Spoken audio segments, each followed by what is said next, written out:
జై సీతారాం. రామరాజ్యం సీతమ్మలకే సాధ్యం. Male rule fail, female rule hail. ఇది ఒక నూతన సిద్ధాంతం.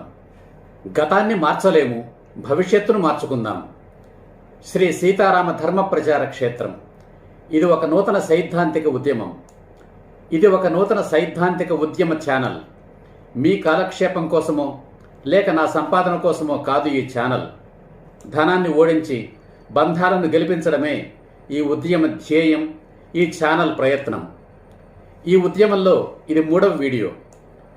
ఈ వీడియోలో అసలు రామరాజ్యం అంటే ఏమిటో తెలుసుకుందాం.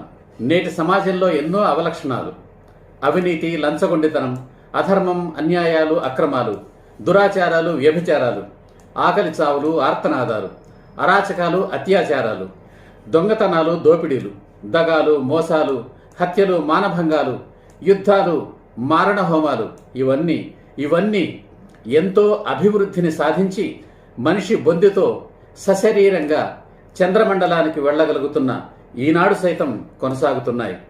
వీటికి పరిష్కారమే లేదా? ఉంది. ఒకే ఒక్క పరిష్కారం ఉంది. అదే రామరాజ్యం. రామరాజ్యం ఒక్కటే అన్ని సమస్యలకు పరిష్కారం. ఆ రామరాజ్యం సీతమ్మలకే సాధ్యం. సీతమ్మల్లాంటి మహిళలకే సాధ్యం. రామయ్య లాంటి పురుషులకే సాధ్యం. Male rule fail, female rule hail.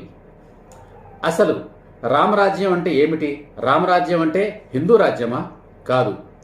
రాముడు పుట్టే నాటికి హిందూ మతం అనే భావనే లేదు. కనుక రామరాజ్యం అంటే హిందూ రాజ్యం అని మాత్రం ఖచ్చితంగా కాదు. రాముడు ఒక మానవతావాది. ఈనాడు భారతదేశం అని పిలువబడుతున్న మన దేశంలో ఒకానొకనాడు జన్మించిన ఒక రాజు, మహావిష్ణువు 10 అవతారాలలో ఒకటిగా తరతరాల భారతీయులు నమ్మి కొలుస్తున్న దైవం శ్రీరాముడు. రామరాజ్యం అంటే ప్రేమరాజ్యం. రామరాజ్యం అంటే శ్రేయోరాజ్యం. రామరాజ్యం అంటే ప్రజారాజ్యం. రామరాజ్యానికి సాటి లేదా పోటీ రాజ్య వ్యవస్థ లేనే లేదు. అందుకే మన జాతిపిత గాంధీ మహాత్ముడు మన దేశంలో రామరాజ్యం రావాలని కోరుకున్నాడు.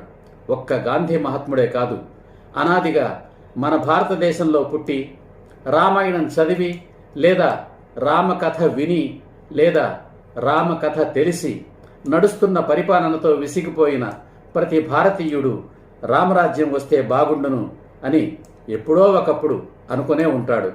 ఇప్పటికీ అనుకుంటూనే ఉంటారు. రామరాజ్యం ఎప్పుడొస్తుందా అని ఎదురు చూసేవారు. రామరాజ్యం ఇక రాదు అంటూ నిరాశ నిస్పృహల్లో మునిగిపోయేవారు. జై హింద్, జై సీతారాం.